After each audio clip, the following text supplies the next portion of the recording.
Bitcoin treasury companies, they target Bitcoiners. And Bitcoiners is the most wealthy and underserved group in the world. Where do you see the Bitcoin treasury company phenomenon going post that initial gold rush? Yeah, I think we end up being the financial institutions of the future. I don't know when, but I think issuing products on top of a strong Bitcoin balance sheet and also the demand for Bitcoin in the financial industry in general will open up a lot of potential business models.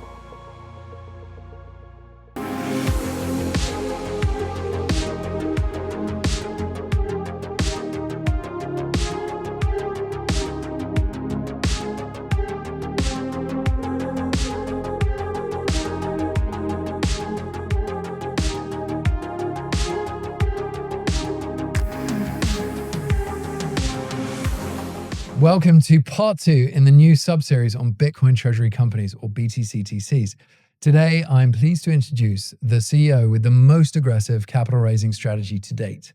Sander Andersen is a 28-year-old serial entrepreneur and a capital raising machine. And after listing his healthcare company on 23rd of April this year with an approximate market cap of $11 million, he's now the Nordic's largest holder of Bitcoin. Today, the company stands at a near 200 million market cap, having commenced the acquisition strategy in late May. That's a 2,000% increase in less than 3 months. On a months to MNAV cover basis, they are the cheapest BTCTC in the world. This conversation is the first real deep dive into H100, the firm, the person behind it, and importantly, the engine that is driving this cap-raising powerhouse. Enjoy the show. Sander, welcome to Pfefferkorn in Switzerland. It's not been that far a journey. You live in Switzerland. Yeah, thank you so much for having me. It's quite close from Lugano, so... Yeah, exactly. Let's talk about that for a second. You're a Norwegian running a Swedish company based in Lugano, Switzerland. Yeah. Just tell us a little bit about how that came about. I have been an entrepreneur the last 11 years. I'm 28 today, so I started quite early, and that the entrepreneurial journey has led me to multiple places in the world. And I think at one point when I got my first child, I decided to, go to a place where I can build long-term. And the infrastructure in Norway for entrepreneurs was not the best. And therefore we decided to start our next project in Lugano, Switzerland. And I do not regret it. I'm sure. Yeah, I think the UK is experiencing the Norwegian wealth tax moment at the moment. Yeah. We've got the biggest outflow of millionaires this year globally. Yeah. I think last year we were second to China, but obviously Norway experimented with wealth tax and found out the hard way that you end up losing a lot of citizens. So this is actually a large Norwegian contingent in Switzerland. Yeah. Not just yourself, but a number of wealthy people have moved here. Yeah, I think it's developing 2 Norwegian hubs in Switzerland these days, one in Luzern and another one in Lugano. Absolutely. I hear a lot of Nordic conversations in my local gym. So look, let's talk about the really interesting thing. H100 seems to be on an absolute speed run of capital accumulation. Maybe before we get into that, let's just talk about the background of H100, how you ended up forming it, and maybe tell the story of FinPeers, because I think that's an amazing story as well. Yeah, so with my entrepreneurial journey, I haven't raised much venture capital, but I was very early in my career. I started working with family offices, and family offices have basically been my preferred investor in all my companies. Mm-hmm. And when I moved to Switzerland, I wanted to combine digital assets and the investor part. So the original idea when we started FinPeers in Switzerland in 2022 was to give more people access to private equity, actually. Mm-hmm. But we very quickly understood if you want to tokenize anything, you need liquidity. So we spent most of our time on building an investor community. And we quickly found out that our edge wasn't private equity. It was so many others doing that. But the passion for for Bitcoin has always been there, and therefore we doubled down on building a company that work with family offices investing into the broader Bitcoin ecosystem. Mm-hmm. And we followed Sailor closely, of course, but Metaplanet was really the point where I said, okay, this is going to happen in every local market in the world. And right now, again, Europe is lagging. So I put together a group of people to list one of my health tech companies, and we did a reverse takeover and started from there. Fantastic. And you have been on a speed run. I think that there's no comparable, actually, in terms of your Bitcoin yield. You're running faster than any other company. And really the engine behind that has been your ability to raise capital. And I think not a lot of people really understand the capital raising process and how important it is. I think, obviously you've got FinPeers that isn't just a family office advisory group, but it's actually a capital raising group. Maybe just talk a little bit about how you do capital raising differently within FinPeers. The idea with FinPeers was basically carving out our own niche. So there was like one part was the Bitcoin ecosystem, and another one is how do we use technology to reach people that has high net and high net worth. You mean? Yeah. And so wealthy individuals, they don't respond on a cold outreach the same way that if you want to sell ads or whatever. So we have developed a technology and a full CRM system to mapping out these kind of people, their background, their interest, people that are close to them, and how we can reach them and also have a higher likelihood of providing them a deal that they are interested in. Mm-hmm. We prefer to be on the more aggressive side because we know it's a lot of pride in this industry. So having this tech rebel approach helps us quite a lot, because a lot of these individuals tell us that it's not a lot of people that approach us because people are scared of doing that. But I think if you have a well-crafted pitch and a great USP, they often want to talk to you. And you, of course, don't sell on the first meeting. It takes some time to develop the relationships. But when you have them and you also have people on the other side and have a great deals and connect them, you understand it's all about connecting people and creating leverage by building communities that do things together. I think this is really misunderstood in the market. I think, I always talk about aggression, Bitcoin focus, as well as financial engineering capability. But the other very core pillar of these Bitcoin treasury plays is the ability to raise capital and keep raising capital. So this is a very powerful aspect of H100. I would say that, right now you're valued at the same MNAV as Metaplanet, which is a company 20 times larger than you in terms of market cap. So I think if you're valuing it on an MNAV basis, then I think logically there should be a higher MNAV attributed to H100. We're in a period right now which feels just a bit bearish in the market. I think a lot of MNAVs are not representing the true value of the company.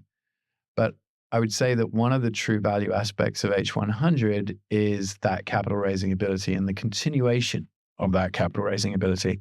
So maybe just talk a bit about, first of all, the early stage of your growth and your capital raises, but then how you perceive that evolving. Yeah, so how I have structured the team is with one goal and one goal only, and that's increasing Bitcoin per share as fast as possible. So on one side, with FinPeers, we have dedicated resources that maps out investors every day. And actually 24/7, because it's an algorithmic way of doing it.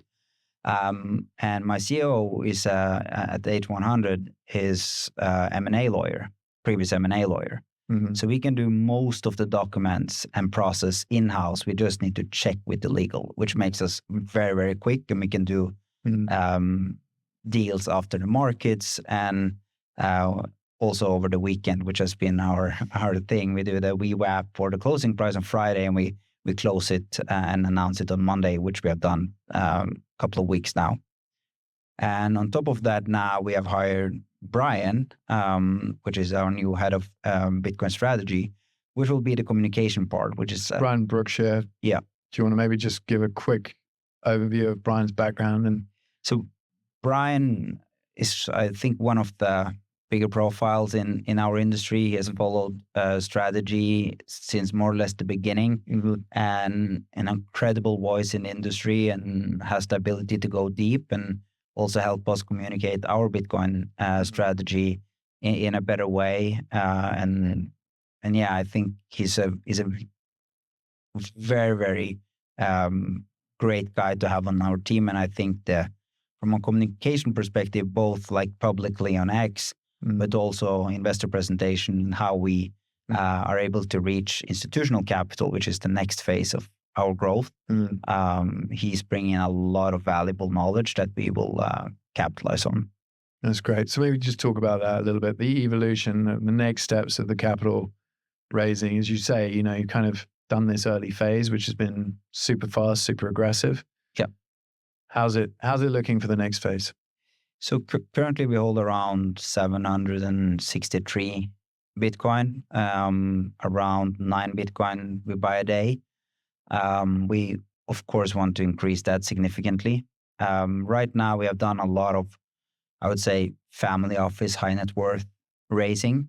We see now more and more investor demand from institutionals like hedge funds. But I think naturally over time, when people understand this strategy, and where I spend a lot of time these days, is to educate the even bigger pockets of capital to why you should have exposure to a Bitcoin yield strategy.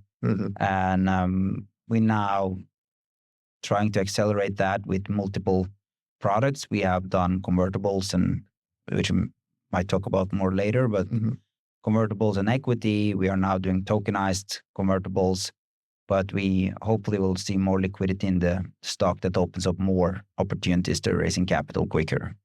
Obviously, you've now been doing this since April. You first started raising capital because April was the listing. When did you first start raising capital? So we bought from our balance sheet the first Bitcoin 22nd of May. Okay. And then we raised the first $2.1 million the weekend. That was that convert with Adam involved. That was tranche one. That was tranche zero. Tranche zero. Yes. Okay, very good. And any lessons you would say that looking back, I mean, it's not been an enormous amount of time, but in Bitcoin Treasury land, that is an enormous amount of time. What would you say have been your biggest lessons today? Amount you need to spend with each investors. But when you have the trust, and you should do whatever you can to not lose it. One thing that's been notably absent from your cap raising so far has been the ATM. Do you want to maybe just talk about where you are in the process of getting an ATM and how that might look in the future as well? So I think we have seen now in the market how to structure a proper ATM, that you don't create any sales pressure on the stock. But on the other hand, you see that our stock lacks liquidity. The trading is a little bit thin for multiple reasons. I think the main reason is that we are on a small list in Sweden, where we continuously look for opportunities to list on a bigger list where it's easier to access our stock. We have listed the stock now in Frankfurt, so it's possible for Europeans to invest. But also our OTC ticker was taking down, and the trading was halting. So that's the US OTC. US OTC, yes. And we hope that is up and running as fast as possible. So we are happy with this private placement we do, because it doesn't create any sell pressure on the stock and help everyone and increasing Bitcoin per share in an efficient way. But when we climb the ladder of more proper exchanges, having the OTC, we have the infrastructure to start ATM in a very short period of time. All the infrastructure is ready, but we don't think the stock is ready for having anyone selling on purpose in the stock right now. Yeah, I looked at Frankfurt listing, it also seems a bit illiquid. Is there something you can do there with engaging market makers to provide a little bit more liquidity to the market? I think the most important thing that will be a big part of Brian's job is to be better at communication and creating more interest around our stock. Yeah. That will naturally attract more players to our company in general.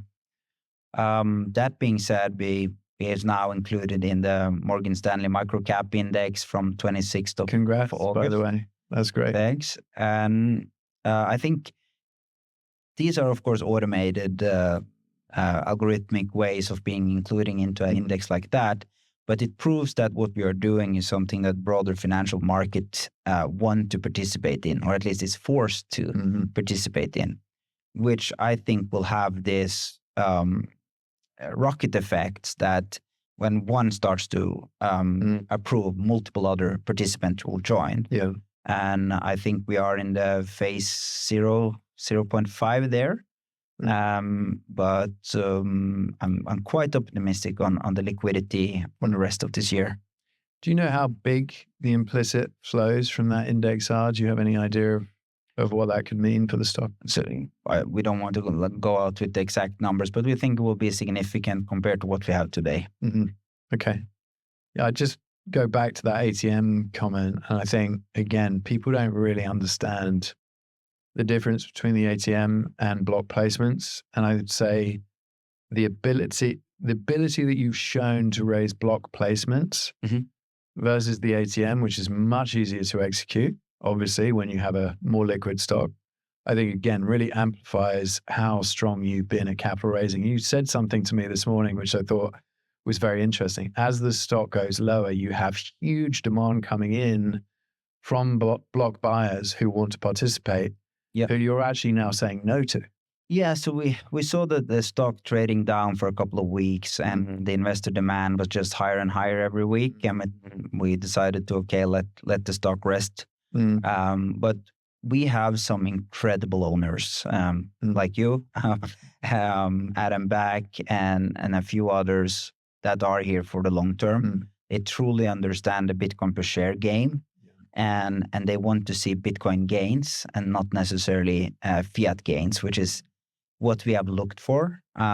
Because in theory, raising capital in a publicly listed company is not super complicated, at least not always, because you have the option to give the investor the shares and they could just sell it in the market right after, which is a dynamic you definitely don't want in the stock. So we try to balance that, and I think we have one of the strongest investor groups for the long term, and that makes me very we have so many issues with the stocks right now. Like if we would trade at the same price with 10x the volume, that would actually be a bigger problem than what it is today, because we know when we solve these problems, and it's some clear problems to solve, like the liquidity in the stock, which we have 5-6 things we're working on to solve it, that will naturally create more interest in the stock and trigger potential ATMs or other tools to raise other types of capital on top of what we already do every week. So, sorry, why is it problematic to have an increase in the volume? No, it's problematic today with less volume, and we will solve that with multiple things going forward, which will then just accelerate our ability to raise capital. So I'm very confident that we are at the place now with the company that are quite unique, and we are ready to accelerate from here. One of the things that I think is interesting in Sweden compared to obviously US and other fixed income markets is the rate, the interest rate. I think Sweden actually has the lowest interest rate of all the Nordic countries. And so the preferred market that Sailor's obviously sort of laid out the playbook for everybody, that's something that could be quite compelling for you. What are you thinking about this? What sort of feedback are you getting from investors? And is this, I guess, this is something that Brian is going to be helping you with as well? I can say that demand is high. Nice. We already see people willing to commit to a structure like that. and we are looking at it sooner rather than later. It's of course has some legal things we need to solve, but from a CEO and personal perspective, I want to see this in the market sooner than later. Of course. I think that the average rate in the market is, what's the base rate in Sweden? Is it 2.18? That sounds right, yeah. Yeah. Because I think the average bond market yield is somewhere between 2.3 and 2.5. Yeah. That makes sense. So where do you think a pref coupon would have to be? And I'm not like, this is not you committing to anything, but just sort of rough feel where you think you'd have people just biting your arm off. I think we can go significantly lower than Sailor. Let's say between 7 and 8. 7 and 8. That's quite a premium. I think so, but again, like we will see how this evolves. But I think at least what I have heard from the investors and where I think we can place the capital quite quickly is around that level. Okay. Yeah, I think it makes sense. I was thinking about this recently. It makes sense to start with a very generous coupon and get everybody paying attention to H100 in the preferred, that can play in the preferred space. Well, what I like with the preferred, if you can show it working, is that it creates demand on both sides. It's actually creating more demand for people that wants to hold the equity, but also more demand of holding the prefers, which I think is a healthy dynamic and a proper way of using the balance sheets, because you can now issue preferreds with an over-collateralized balance sheet, which is transparent and easy for investors to understand. You basically just need to understand a few things. Exactly. Compared to the other ones, which from non-financial guy could seem a bit complex. Definitely. Yeah. Definitely. So let's go back to H100 a little bit. Your legacy business is the business that you started as a healthcare business. It's always interesting to see how the legacy business might have links to or be improved by having a Bitcoin standard within the company.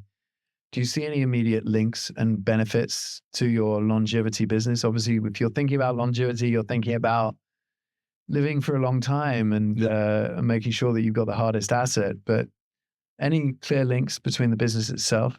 I think it's a clear trend in the Bitcoin community that they have health and family as some core values, and they have a long-term view of things.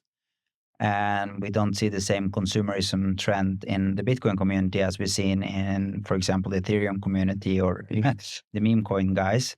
So I think, and you also saw now Tether has launched their own health tech AI, the health companion, in a privacy-focused way. So we know it's a lot of interest of when it comes to longevity. And I think what we are developing is personal health concierge, both powered by AI and human individuals. So we don't see any like direct links right now, but we are working on some Bitcoin-related products where privacy, of course, is a big thing. But also like how do you solve the demand of the Bitcoiners? Because that's the other thing I think in the market that very few people understand is that Bitcoin treasury companies, they target Bitcoiners.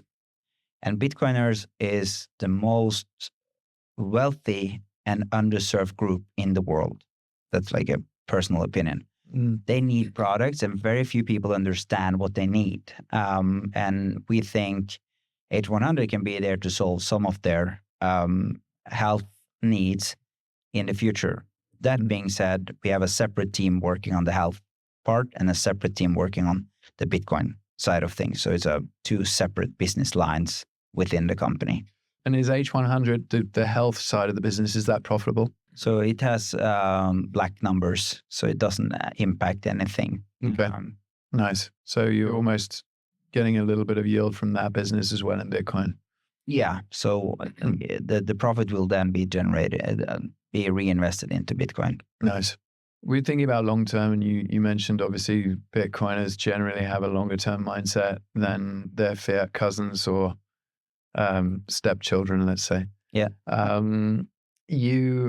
if you think about the Bitcoin Treasury phenomenon, which right now, everyone's got their target, Saylor's trying to get to 1 million. Nakamoto would love 1 million.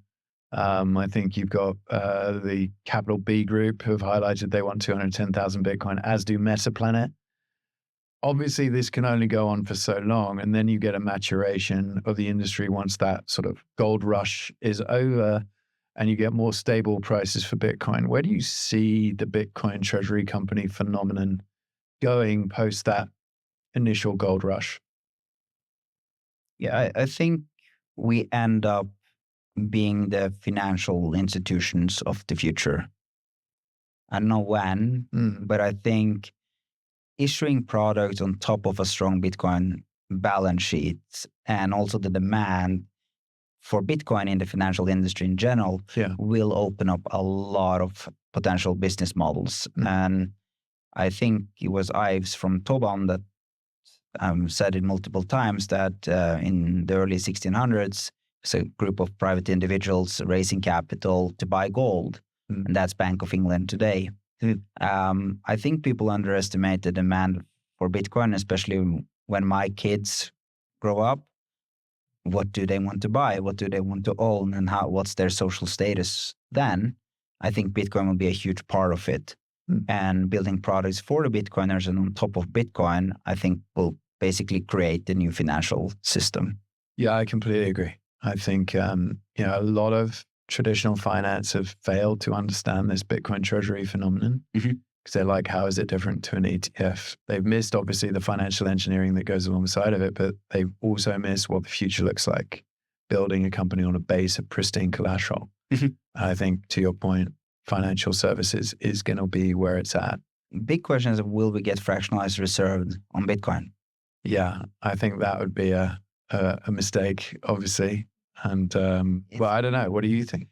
So I think what I'm worried about is when TradFi understand this product, how are they going to use that product? And we have a responsibility, which I think now with custodians and all these things starts to be centralized. I think we as a Bitcoin Treasury company has a responsibility to eventually show proof of reserves, but also show that the Bitcoin is really there and it's not used for something that it shouldn't be used for. That including giving a clear message to the custodian that they also need to show it. So the question is like, how will we issue new currencies on top of Bitcoin? I don't know. Seems like that's the way the US is going with Trump's initiative. Yeah. It's like he kind of gets that the US dollar needs to be backed by something a little bit more meaningful. Then the question is, will it be Bitcoin Treasury companies doing that because they already absorb so much Bitcoin that the states needs to collaborate with the biggest financial institutions of the country? And we will then basically see that we will basically put the power of money and the banks back in people's hands, or will they still be government dependent? I know what I vote for. Shouldn't say that publicly. Exactly. I don't think you need to say. So you're obviously a successful serial entrepreneur at the age of 28. And again, I think this is an important thing for people to understand about you as the guy leading H100. What would you say that your entrepreneurial experience has led to, giving you certain skills that have prepared you very well to be in the seat that you sit in today? What would you say those skills are, and what have come from entrepreneurialism? I think connecting with the right people. I have had so many great mentors, and I have so many people I can call that are way smarter than me. I think where I have my edge is that I'm good at connecting people, and I often are able to be part of the conversation where I'm the dumbest person in the room. And that basically helps me navigate the market faster and quicker than a lot of other people that are maybe way smarter than me, and they go super deep and super narrow. I try to do that as well, but I preferred having people around me, and I also understand what I don't know. And seeking that answers where I don't know the answer is where I think I can grow a little bit faster than the others. I think that's my cheat code. I just call instead of trying to read. So I call, and then I read afterwards, and then call again. And I'm super lucky to have so many great people in my network. Yeah, it sounds like it's a combination of that Silicon Valley expression that you're the result of the 6 people that you spend the most time with. So you're obviously trying to upgrade the people around you and not upgrade, sorry, that's wrong. But make sure that everyone that you're surrounding yourself with and having conversations with is smarter than you in certain aspects that they can help you learn and grow. But the other thing is just an action mindset. It seems that is something that you're very action focused. Yeah. Execution focused. My background is from competitive swimming. I was on the junior national team of Norway in swimming for many years, or most of my childhood.